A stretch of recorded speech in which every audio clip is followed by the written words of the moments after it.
Spoštovani organizatorji tega dneva spomina, častni gostje, dragi bratje in sestre, lepo vas pozdravljam v naši stolnici svetega Nikolaja, kjer vsako leto obhajamo sveto mašo za vse tiste, ki so bili žrtvovani za to, da bi pohoda, ki so ga totalitarizmi, nacizem, fašizem in komunizem tlakovali za svojo osvojitev sveta in za vzpostavljanje raja na zemlji, na njegovi poti k svetovni prevladi nihče in ničesar ne bi oviralo. Zbrani smo v tem predvečeru usodnega 23. avgusta, ko sta se pobratila nacionalsocializem in sovjetski socializem in podpisala pakt o nenapadanju. V skritem tisku pa sta se Hitler in Stalin dogovorila o medsebojni razdelitvi vzhodne Evrope. To je zelo na mestu, da je Evropski parlament ta dan določil kot dan spominjanja žrtev totalitarnih diktatur v Evropi 20. stoletja, zlasti komunizma, nacizma in fašizma.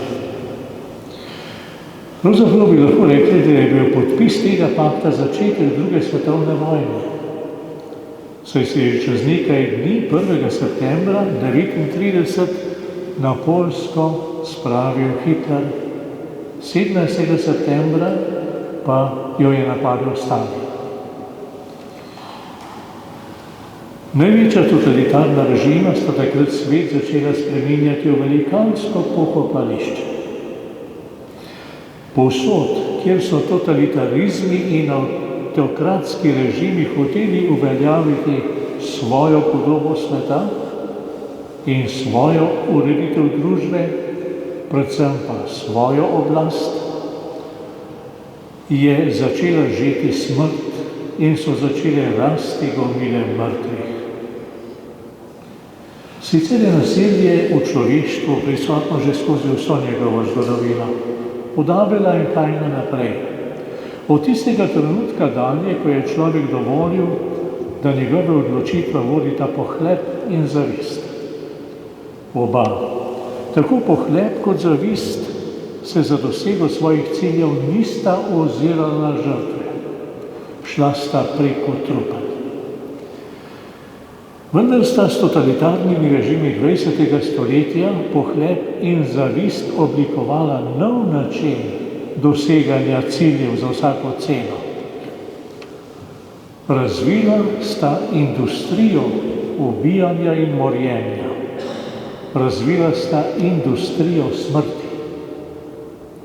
Odstranjevanje nasprotnikov, pravih in namišljenih, je postalo logistično vprašanje, logistični problem.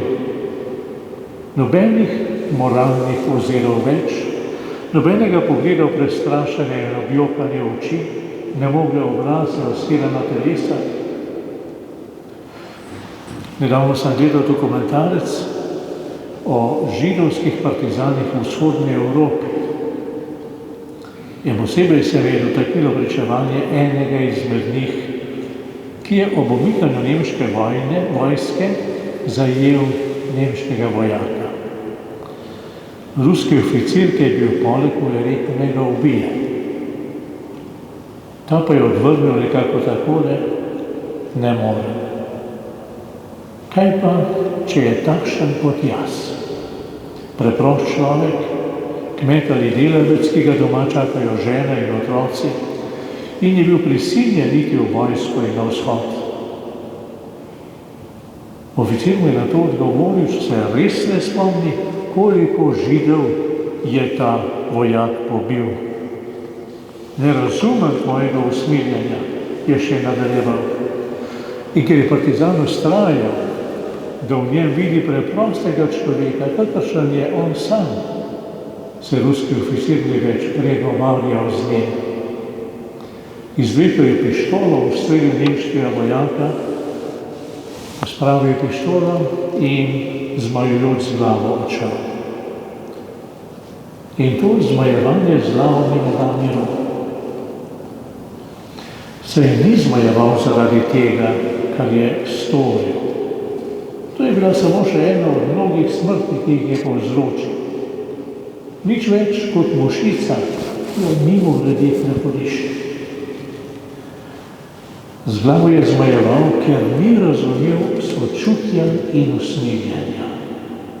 Ni mogel dojeti človečnosti, ki bi tudi sovražniku prizanesla. Ker je samo človek takšen, kakršen sem jaz. V prvem berilu smo slišali o videnju proroka Ezekijela. Gospod ga je postavil sredi doline, polne mrtvaških kosti, ki so bile zelo suhe. Nad njimi so gospodovali veter in sonce in pozaba. Kot bi gledali smrtno žetev krematorijskih peči in koncentracijskih taborišč, rudniških jaškov, tankovskih jarkov in kraških brezen. Tudi naša domovina je posejana z mrtvaškimi kostmi. Načrtovalce večjih projektov je strah, kaj bodo našli, ko bodo zakopali v zemljo. In ta strah je ravno upravičen. Mrtvi, ki so vrženi v naravo, naj jih spremeni v prah in pepel. In mrtvi, ki so zapisani pozabi, naj postanejo prah in nič, naj izginejo.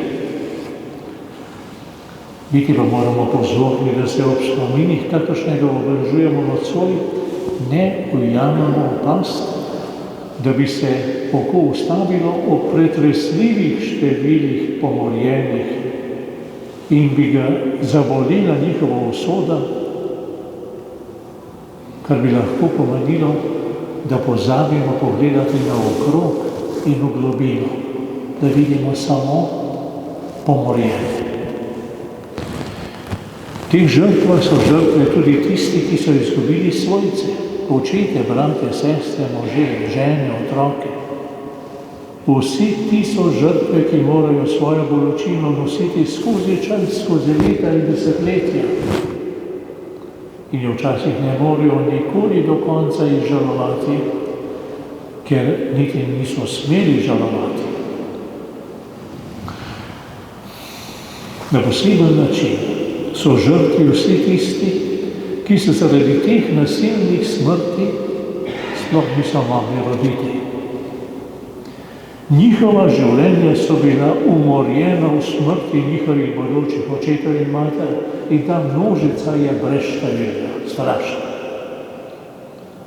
In končno so žrtve tudi narodi in vse človeštvo, kjer so bili oropani prihodnosti, ki bi bila lahko čudežno bogata in rodovitna, če bi vsi ti ljudje lahko razvili svoje talente in ustvarjali. In ne smemo pozabiti tudi tistih, ki so hoteli ali morali moriti. Kdo bi mogel izmeriti globino brezna duše, ki je bila oropana človečnosti? Kdo bi mogel pretehtati breme vesti, ki je utopela skozi nove in nove smrti? Zato industrijo smrti ostajajo samo neizmerna polja žrtev, ogromne doline mrtvaških kosti in opustošenih duš. Potem je prišla Gospodova roka, ki preroka pelje ven v sredo te doline in mu naroči, naj spregovori. Naj spregovori Gospodovo besedo. Ta beseda pa obljublja, glejte, odprem vaše grobove in vas, svoje ljudstvo izpeljem iz vaših grobov. Zdaj spoznate, da sem jaz, Gospod, ko odprem vaše grobove in vas, svoje ljudstvo izpeljem iz vaših grobov, dam svojega duha v vas, da oživite in vas spet naselim v vaši deželi. Dragi bratje in sestre, zato smo nocoj tukaj. Zato se iz leta v leto spominjamo žrtve in molimo zanje. Nad njimi izrekamo Gospodove besede in one prihajajo iz svojih grobov. Vedno bolj in vedno več. In njihov prihod iz grobov je motnja za režim, za vsak režim. Noben režim ni moril za to, da bi ga njegove žrtve znova in znova vznemirjali. Morili so za to, da bi imeli mir, kako so se ga predstavljali. A naš Bog ni Bog pozabe. Je Bog odpuščanja, seveda, ne pa Bog pozabe. Mar pozabi žena svojega otročiča? A tudi če bi one pozabile, jaz te ne pozabim, obljublja Bog po preroku Izaije. Ker smo otroci tega Boga, smo in tudi moramo biti varuhi spomina. Sredi doline mrtvaških kosti moramo kričati Božjo besedo. In kot vidimo, Božja beseda pretresa te mrtvaške kosti in jih oživlja, stopajo med nas in zahtevajo naše odločitve. Ponovno smo postavljeni pred izbiro, človečnost ali pohlep, povezan z zavistjo. Pogumno moramo nadaljevati svoje poslanstvo spominjanja in izgovarjanja Božje besede, posebno v tem času, ko doživljamo, da je nasilje spet dvignilo glavo, se zavilo v lepe besede, da okupira in mori. Ne smemo pozabiti Ukrajine, ki jo hočejo ponovno okupirati mrtvi imperiji, ki ne počivajo v miru. Ne smemo pozabiti Bližnjega vzhoda in prav tako ne smemo pozabiti tolikih žarič nasilja, ki so odmaknjene od nas, od pozornosti medijske javnosti, pa vendar tam umirajo ljudje. Smrtna žrtev meče svoje žrtve v pozabe. V tem se danes pridružujemo papežu Leonu, ki nas je za današnji dan povabil z besedami: vse vernike vabi, da 22. avgust preživijo v postu in molitvi, ter prosijo Gospoda, naj nam podari mir in pravičnost in naj obriše solze tistih, ki trpijo zaradi nenehnih oboroženih spopadov. Naj Marija, kraljica miru, posreduje, da bi narodi našli pot miru, medtem ko je naša zemlja še naprej ranjena zaradi vojne v sveti deželi, v Ukrajini in mnogih drugih delih sveta. A stvari so tako zelo preproste.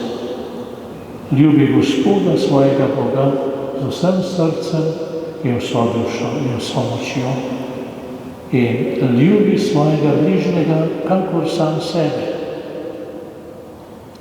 Sprejmi, da je Bog Bog in zavedaj se, da je tvoj bližnji človek, kakor moraš biti človek ti. Amen.